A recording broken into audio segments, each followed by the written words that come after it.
에스겔은 이스라엘이 포로가 되었을 때 그 포로기 동안 활동했던 선지자입니다. 이스라엘 나라를 잃어버리고요. 또 바벨론의 포로로 이스라엘 백성들이 끌려갔습니다. 그때 활동했던 선지자가 바로 이 에스겔이라고 하는 선지자였죠. 자, 이 이스라엘 백성들의 삶은 어떠했을까요? 뻔하죠. 나라를 잃어버리고 그 나라에 포로로 끌려가서 거기서 노예처럼 살아가는 사람들의 삶이라는 건 뭐 뻔하죠. 여러분, 우리나라도 일제의 주권을 빼앗겼던 일제 강점기가 있었습니다. 우리는 어땠나요? 물론 저는 일제 시대에 살았던 사람이 아니지만 여기에 우리 어른 성도님들은 일제 시대 때 계셨던 분들이 많이 계실 거예요. 어떻습니까?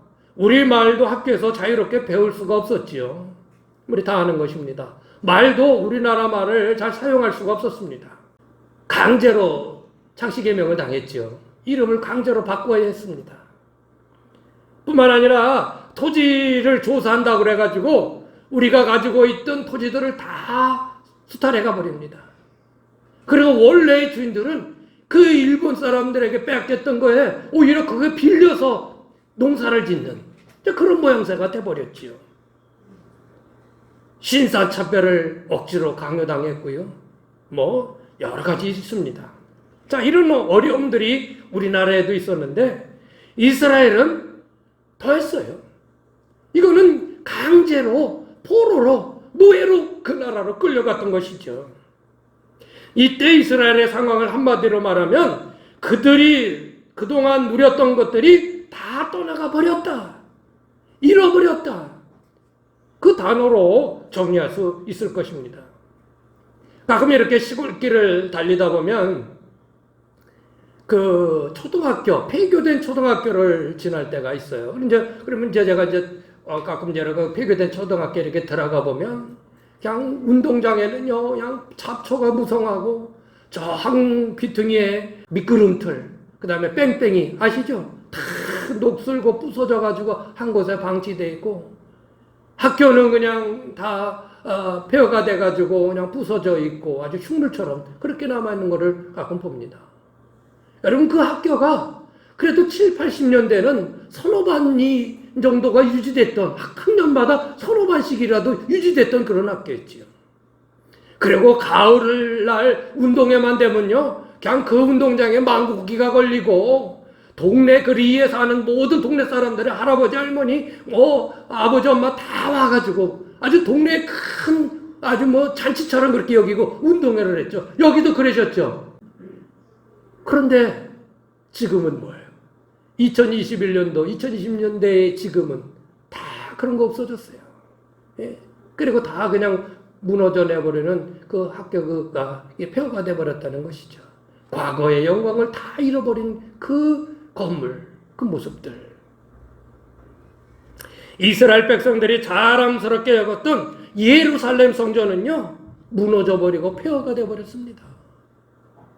그곳에서 드렸던 예배는 옛 추억으로만 남아있는 거예요. 그래서 이스라엘 백성들이 바벨론의 그 강가에서 그 고향을 생각하면서 노래를 부르는 거예요. 그래서 베르디의 그 오페라 중에서 그 노예들의 합창이라는 게 나오는데 그 이스라엘의 히브리 노예들이 그 고향을 생각하면서 막 눈물을 흘리면서 그 노래를 불렀던 그런 그 오페라가 있어요. 어떻든 그런 시절을 살 때에 이런 암담한 이런 현실 속에 있을 때 에스겔 선지자가 나타나서 외쳤다는 것입니다. 무엇을 외쳤을까요? 무엇을 외쳤을까요? 그것은 하나님이 너희들을 회복시켜 주실 것이다. 하나님이 너희들을 다시금 회복시켜 주실 것이다. 사랑하는 여러분, 앞을 봐도 뒤를 봐도 옆을 봐도 아무 희망이 없는 것처럼 캄캄한 그런 현실에 있다면 오늘 하나님께서 들려주시는 이 음성을 여러분 들으시길 바랍니다. 아니, 그렇지 않더라도 내 앞으로의 삶에 환한 미래가 있기를 원하신다면, 내 삶이 형통한 삶을 원하신다면, 내 삶에 하나님의 은혜가 풍성히 회복되는 역사가 있기를 원하신다면 오늘 말씀을 귀 기울여 들으십시오. 물론 우리는 나라를 빼앗긴 것도 아니고 우리 현재의 상황이 그렇게 피폐해 있지도 않습니다. 그럼에도 우리가 잃어버리고 멀리 떨어져 나가버린 것들이 있습니다. 과거에 하나님께서 우리에게 주셨던 그 놀라운 은혜들이 있는데 그것을 어느 순간인가 놓쳐버리고 사는 것들이 있습니다. 그것을 회복해야 합니다. 이 시대의 교회들에게 말씀하시는 주님의 음성이 뭡니까? 이 시대에 강력히 주시는 주님의 요구는 무엇입니까? 회복하라입니다. 무엇을 회복해야 할까요? 오늘 에스겔을 통해 우리에게 회복시켜 주시라는 그 말씀은 과연 무엇일까요? 오늘 회복의 말씀은 사실 이 시대뿐만 아니라 우리가 앞으로도 늘 가지고 살아야 될, 놓치지 말아야 될 것들이다. 여러분, 말씀을 통해서 우리가 이것들을 꼭 붙들고 살아가시기를 바랍니다. 그 첫 번째는 무엇일까요? 시작! 영의 회복입니다. 영의 회복. 영혼의 회복. 내 하나님이 주신 내 안에 있는 이 영의 회복. 성경 에스겔은요, 그 에스겔 선지자에게 하나님께서 4개의 큰 환상을 보여주시는 것으로 전체적인 내용이 구성되어 있습니다. 앞에 두 환상은요, 현실을 보여주는 것이고, 뒤에 이 두 환상은 앞으로 하나님께서 회복시켜 주실 것이라고 하는 것에 대한 환상을 보여주고 있습니다. 자, 회복시켜 주시리라는 것의 첫 번째 환상은 뭐냐면, 하나님께서 에스겔을 인도하셔서 큰 골짜기로 데려가십니다. 그런데 거기에 처참한 현상을 보게 합니다. 그 골짜기에 그냥 그 마른 뼈들이, 사람의 그 인골들이 가득 차 있는 거예요. 그것을 하나님께서 보여주시는 것입니다. 바로 이런 모습이에요. 그렇죠. 예. 이런 모습을 하나님께서 보여주시는데, 하나님께서 에스겔에게 물어보십니다. 에스겔아, 이 뼈들이 다시 살아날 수 있겠느냐? 그렇게 물어보시는 거예요. 에스겔에게. 이 마른 뼈의 이 모습은 바로 이스라엘 백성들의 현재의 모습입니다. 이 마른 뼈에 무슨 소망이 있습니다. 이 해골에 무슨 소망이 있겠습니까? 아무 소망도 없는 것 같은 이스라엘 백성의 모습. 그것을 에스겔에게 보여주는 것입니다. 자, 성경 한번 읽어보실까요? 시작! 그들이 이르기를 우리의 뼈들이 말랐고 우리의 소망이 없어졌으니 우리는 다 멸절되었다느니라. 이 뼈들은 이스라엘 백성의, 소망 없는 이스라엘 백성들의 모습을 말씀하고 있다는 것입니다. 마른 뼈들에게 하나님은 에스겔을 통해 명령케 하십니다. 너희에게 생기를 넣으리니 너희가 살아나리라. 이 말을 외치라는 거예요. 이 마른 뼈들아 살아나라 하고 외치라는 거예요. 하나님께서 에스겔에게. 그래서 에스겔이 그렇게 외쳤더니 웬일이에요? 그렇게 막 여기저기 흩어졌던 뼈들이 막 움직이더니 뼈들이 서로 맞아지고, 그리고 뼈에 살이 펴지고, 그리고 살에 살갗이 붙고 세상에 사람의 형상으로 만들어지는 것입니다. 예. 하나님이 외치라는 그 말씀대로 외쳤더니 이런 놀라운 역사가 있는 거예요. 여러분, 하나님의 말씀이 이렇게 생명게 되는, 소생게 되는 역사가 나타나는 것입니다. 그래서 오늘 여러분, 이 하나님의 귀한 말씀을 듣는 여러분에게 복이 있다는 거예요. 이 말씀을 어디서 여러분들이 들을 수 있어요? 예? 자, 그런데 하나 이상한 것이 있습니다. 그 뼈들이 맞아져서 사람은 되었는데 살아있는 사람이 아닌 거예요. 사람은 사람인데 살아있질 않아요. 왜? 그 안에 영혼이 없는 거예요. 영혼이 없는 거. 영혼 없는 몸은 죽은 것이죠. 모양은 살아있을 영혼 없는 몸은 죽은 거예요. 하나님은 마지막으로 또 외치게 하십니다. 생기가 죽음을 당한 자들에게 불어서 살아나게 하라고 에스겔에게 명령을 하십니다. 그랬더니 어떻게 된 줄 아십니까? 자, 오늘 말씀 10절의 말씀 한번 읽어보실까요? 시작! 이에 내가 그 명령대로 태어나였더니 생기가 그들에게 들어가매 그들이 곧 살아나서 일어나서는데 그게 큰 군대더라. 그 많은 뼈들이 사람으로 만들어졌고 생기야 그 고에 들어가라 하고 외쳤더니 그 살아있는 군대가 되었더라. 할렐루야. 하나님께서 이런 환상을 보여주신 의미가 무엇입니까? 많은 뼈 같은 소망 없는 인생에 하나님께서 생기를 불어넣어 주시니 소망 있는 인생이 되었다는 것입니다. 여러분, 우리 안에 생기가 들어와야 생명을 얻게 되고 살아있는 인생이 될 수 있습니다. 그러면 이 생기는 무엇입니까? 이런 마른 뼈 환상 내용의 끝절의 말씀에 이렇게 말씀하고 있습니다. 시작! 내가 또 내 영을 너희 속에 두어 너희가 살아나게 하고 내가 또 너희를 너희 고국 땅에 두리니 나의 여호와가 이 일을 말하고 이룬 줄 너희가 알리라. 여호와의 말씀이라. 내가 또 내 영을 너희 속에 두어 내 영을 너희 속에 두어. 여기서 내 영은 하나님의 영 성령을 의미합니다. 성령을 통해 새로운 생명으로 우리가 거듭나게 되는 것입니다.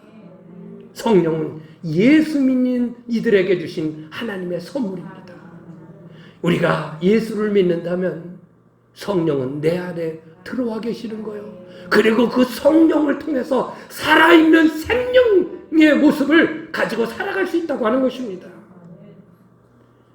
성령을 통해 우리의 영이 강건해지고 생명력이 있는 인생이 되어지는 것이죠.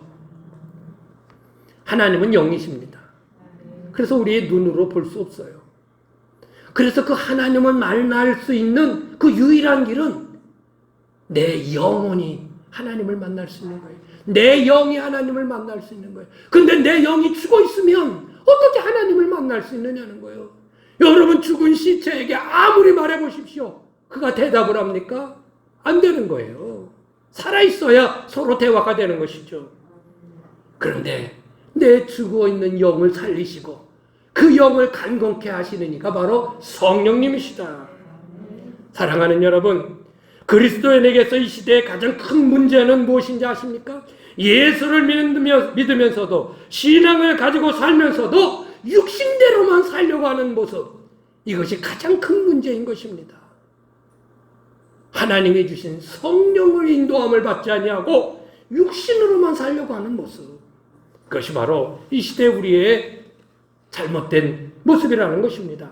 그러나 성경은 우리에게 그렇게 말씀하고 있지 않습니다. 성경은 우리에게 이렇게 말씀합니다. 시작! 너희가 육신대로 살면 반드시 죽을 것이로되. 여러분, 우리의 육신 가지고만 살고 육신에 원하는 대로만 살면 우리는 결국 죽게 되는 것입니다. 그런데 영으로서, 시작! 영으로서 몸의 행실을 죽이면 이 영은 바로 성령인 것입니다. 영으로서 몸의 행실을 죽이면 살리니, 시작! 무릇 하나님의 영으로 인도함을 받는 사람은 하나님의 아들이라. 내 영이 살아야 합니다. 분명히 영혼은 있습니다. 영이 강건함으로 회복되어야 합니다. 할렐루야. 이제 여러분이 기도해야 할 필요성을 느낀다면 그것은 당연히 내 연약한 영혼을 위해서, 성령 충만을 위해서 여러분 기도하시기를 바랍니다. 그래서 우리의 영혼의 건강함을 얻을 때 정말 참된 우리의 삶을 살아갈 수 있게 되는 것이죠. 자, 두 번째는 뭘까요? 두 번째는 뭐를 회복하라고요? 은혜를 회복하라. 하나님께서 두 번째로 이 에스겔에게 이 보여주신 환상은 뭐냐면요, 성전을 보여주시는데 이 성전의 이 문틀부터, 이 문 지방, 이 문틀로서부터 물이 이렇게 흘러나오는 거예요. 근데 맨 처음에 나왔던 물은요, 발목밖에 안 찼어요. 그런데 점점점 콸콸 나오더니 그 물이 무릎까지 차고 그 물이 허리까지 차고 나중에는요, 물이 얼마나 많이 차는지 그냥 뭐 내가 거기에 헤엄쳐야 되는, 내 몸을 의지할 수 없을 정도로, 내 몸을 내가 어떻게 간수할 수 없을 정도로 그렇게 물이 많이 차는데요. 그것뿐만이 아니에요. 희한한 일은 그 물이 그렇게 성전에서부터 흘러나가는데 그 물이 닿는 곳에 새로운 생명의 살아나는 역사가 나타나는 것입니다. 냇가에 그 물이 흐르니까 냇가 주변에는 죽었던 나무들이 살아나고, 강가에 그러니까 강가의 주변에 있던 나무들이, 그런 모든 생물들이 다시 살아나고, 바닷가가 흐르니 바닷가가 다시금 살아있는 바다가 되어지고, 이런 모습을 이 에스겔에게 보여주신 것입니다. 여러분, 이 환상의 의미가 뭘까요? 성전에서 나오는 이 물은 무엇을 의미할까요? 이것은 하나님의 은혜, 하나님의 은혜의 물인 것입니다. 할렐루야. 여러분, 이처럼 우리가 은혜를 받을 때 어떤 이들은 발목만, 어떤 이들은 무릎만, 어떤 이들은 허리에, 어떤 이들은 온몸에, 이렇게 은혜의 수준이 다릅니다. 자, 구체적으로 뭘까요? 은혜의 수준이 발목에만 머무는 이들이 있습니다. 그저 간신히 교회만 나오는 정도의 은혜를 받은 신앙입니다. 그저 그냥 발 가지고 주일은 지키는 정도, 그 정도를 그냥 발목에 은혜 받은 신앙, 이렇게 얘기할 수 있을 것 같습니다. 그러나 발목 정도의 물은요, 행동에 아무런 제약이 없지요. 그 여름에 막 비가 막 장마철에 장마가 오면요, 저는 참 재밌어요. 그러면 막 온 동네에 막 물이 이렇게 흘러내려요. 여러분 그런 여기는 그런지 모르겠는데, 그러면요, 그냥 맨발로 초등학교 시절에 맨발로 그냥 막 처박처박 막 뛰어다니는, 저는 그게 그렇게 재밌었어요. 또 운동장에도요, 막 비 오면요, 운동장에 물이 한 찰렴찰렴 발목 정도 차면요, 그냥 막 튀기면서 막, 그것도 맨발로 막, 고무신 있었는데 고무신은 그냥 필요 없고 그냥 맨발로 막 뛰어다니면 재밌어요. 발목까지 찬 물은 내 행동에 전혀 제약을 줄 수가 없어요. 그저 발목까지의 신앙은 그렇게 제약받는 신앙은 아니에요. 그냥 내가 그냥 내 의지대로 살아간다, 이것이죠. 그런데 교회는 나온다, 그 정도일 것 같아요. 근데 은혜의 수준이 무릎에 차요. 무릎까지 물이 찼습니다. 이것은요, 저 은혜를 받았습니다, 하나님을 알고 하나님 앞에 무릎을 꿇을 수 있는 그런 수준의 신앙의 정도에 이른 것입니다. 여러분, 무릎 정도 차면요, 그래도 이제 행동에 제약을 받습니다. 예수를 믿고 무릎 정도의 은혜를 받은 신앙은요, 그래, 이 정도 하지 말아야지 하는 생각을 갖게 됩니다. 하나님 말씀이 하지 말라는데, 꺼려져요. 여러분, 이런 꺼려지는 정도를 살짝 느끼십니까? 그러면 무릎 정도 찬 신앙. 아니면 전혀 안 꺼려지는데요, 그냥 먹을 거 다 먹고 할 거 다 하는데요, 내 마음대로 하는데, 그럼 발목 신앙. 그냥 그렇게 제가 한번 이렇게 붙여보는 거예요. 꼭 그렇게 성경에 나와 있지는 않습니다. 그런데 그런 것 같아요. 무릎 정도 차니까 이제 행동에 약간의 제약은 받죠. 예수 믿는다는데 내가 그럴 수 없지, 이런 생각을 갖게 되죠. 물이 어디까지 찼어요? 허리 좀 이렇게 해보세요. 허리.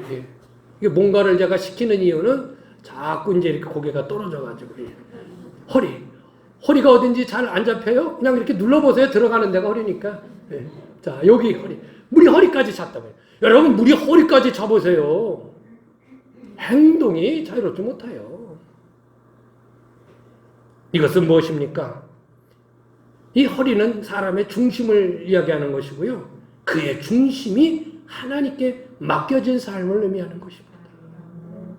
그렇습니다. 주님, 내 중심은 우리 하나님이십니다. 나의 삶의 중심은 하나님이십니다 라고 고백하고 하나님의 뜻을 쫓아 살아가려고 애쓰고 그거 붙들고 살아가는 정도의 신앙을 가지고 있다면 그는 허리까지 찬 거예요. 허리까지 찬 거예요. 내 의지보다는 하나님의 뜻을 따라 살아가려는 모습들. 자, 그런데 그 물이 어디까지 찼어요? 머리끝까지 찬 거예요. 그래가지고 허부적허부적 되는 겁니다. 이것은 무엇일까요? 내 몸이 완전히 하나님의 은혜에 잠겨 있는 것입니다. 은혜에 푹 잠긴 것입니다. 내 의지대로 살지 않습니다. 주님의 인도하심에 맡기고 그 뜻에 순종하며 사는 성도. 허리까지는 그저 내가 하나님의 뜻대로 하나님의 말씀대로 살아야지 하고 그 뜻을 찾으려고 애써 사는 사람. 그러나 완전히 머리까지 찬 사람은 이제 하나님의 뜻대로 사는 사람들입니다. 예.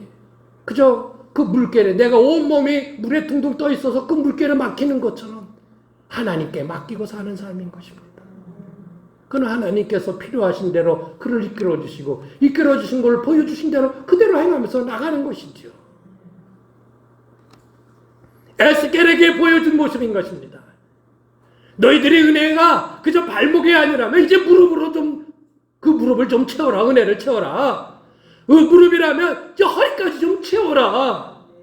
허리에서 머물지 말고 온몸에 채워라. 언제까지 발목 신앙이냐? 언제까지 무릎 신앙이냐? 채워라, 채워라. 너희들 안에 이 은혜를 회복하라. 할렐루야. 여러분, 내게 이렇게 은혜가 채워져야 그 물이 흘러 강물을 해서 여러 곳에서 흩어져서 그곳에 생명을 솟게 하는 것처럼 내가 은혜가 충만해야 나로부터 은혜가 흘러나가는 거예요.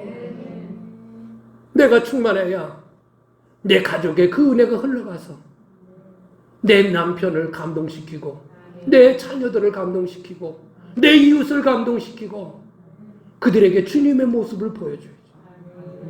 마음은 원인데 전혀 마음이 돌아서지 않는 가족들이 있다면 지금 나의 은혜의 수준은 어딜까? 지금 나의 은혜의 수준은 어딜까? 발목의 모습을 가지고 내 마음대로 사는데 이전하고 똑같은데 어떻게 저 사람이 예수 믿고 달라졌다라고 누군가가 말할 수 있을까? 그렇지 않습니까? 채워야 합니다. 그래서 내 안에 아주 완전히 채워진 그 은혜들이 다른 사람들에게 이렇게 흘러들어가야 합니다.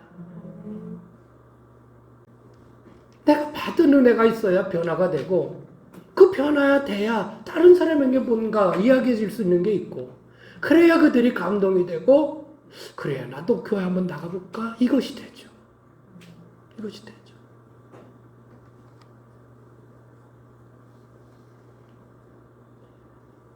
사랑하는 여러분, 은혜밖에 없습니다.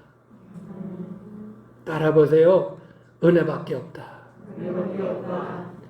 그저 우리는 하나님의 그 큰 은혜 받고 사는 겁니다. 그거 외에는 없습니다.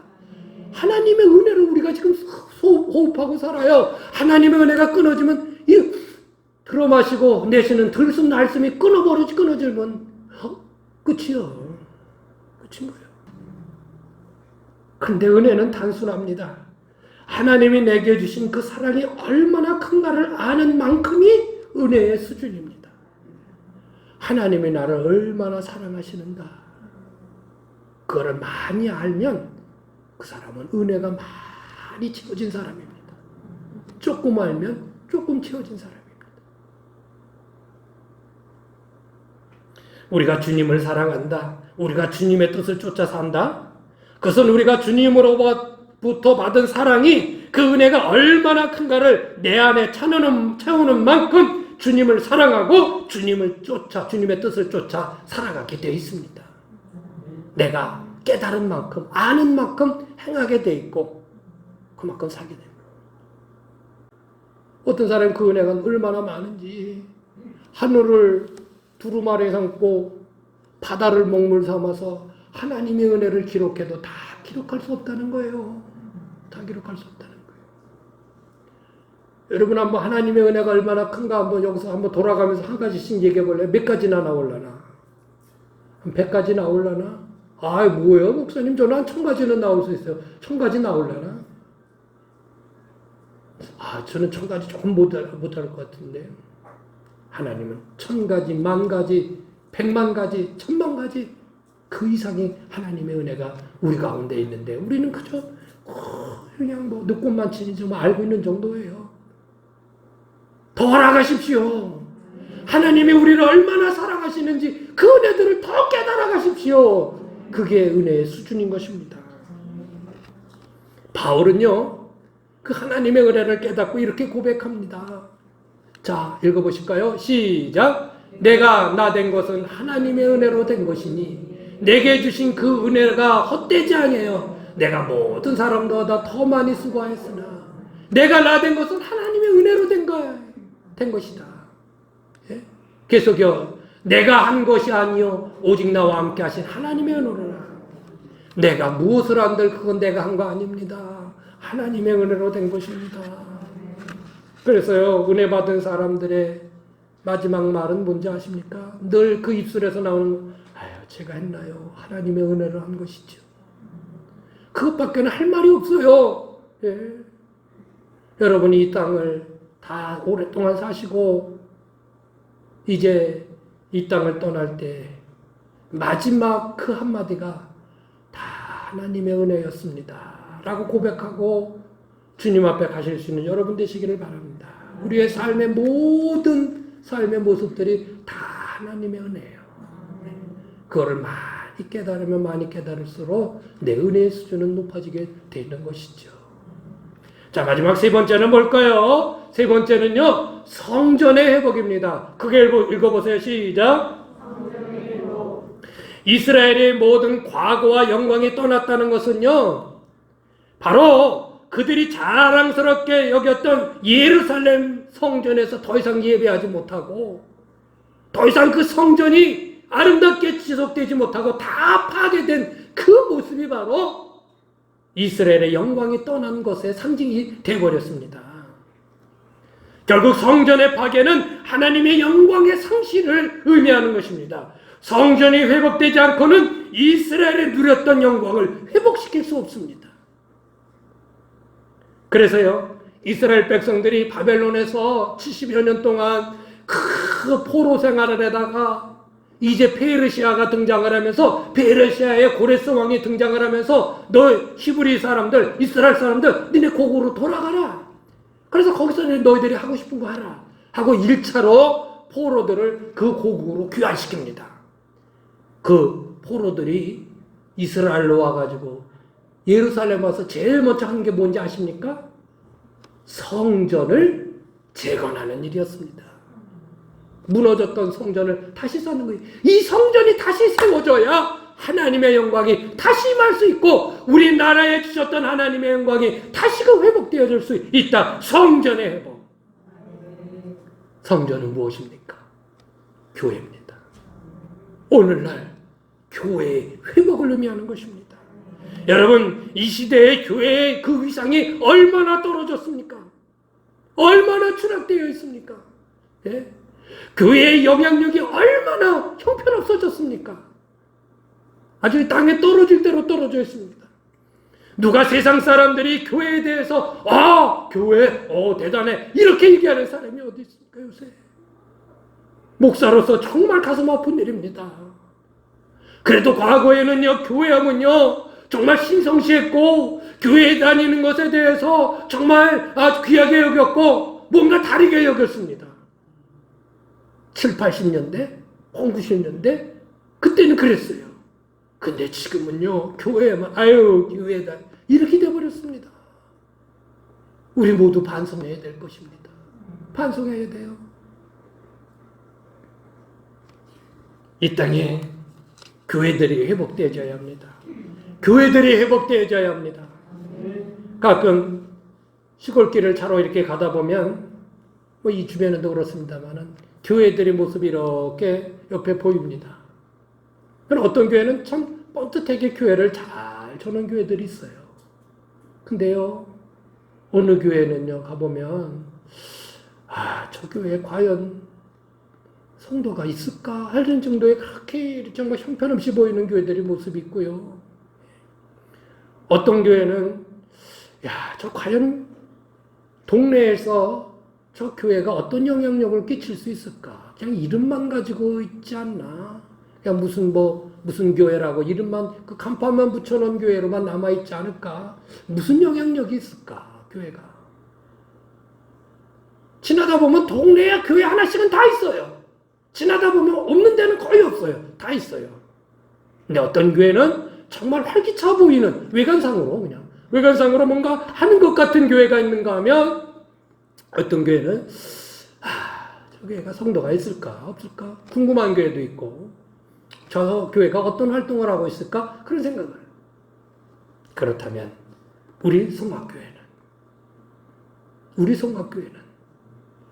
지나가면서 보여지는 우리 성악교회는, 이 지역 사람들에게 보여지는 우리 성악교회는 어떨까? 성악교회 거기는 달라. 좀 아멘을 좀 이럴 때는 좀 해보세요. 성악교회는 저런 교회 말씀 나도 진짜 다니고 싶네. 할렐루야. 성악교회는 나날이 달라지네. 성악교회는 더 점점 더 부흥되네. 이런 소리를 듣고 있고 앞으로도 계속 들어야 합니다. 앞으로도 계속 들어야 합니다.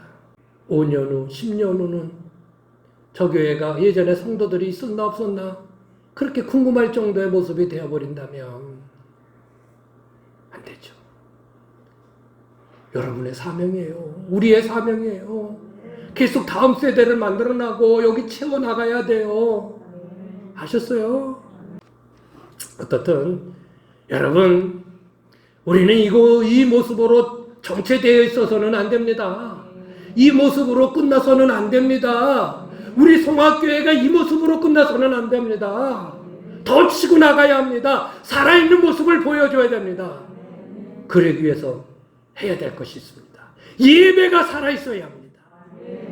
예배가 생동력 있어야 합니다. 예배가 장례식처럼 그렇게 그냥 몇 사람 앉아서 그런 모습에 대해서는 안 됩니다. 이렇게 예배가 살아있고요, 생동력 있고요, 생기가 있고, 그럼 여기서부터 흘렀던 이 은혜가 물이 쭉 동네로 흘러가게 돼 있는 거예요. 근데 그냥 초상집처럼 그렇게 그냥 조용하게 있다가 그냥 요단강 건너가 만날이라 맨날 외치고 있으면 며칠 후 그러면 예배부터 살아있어야 합니다. 할렐루야.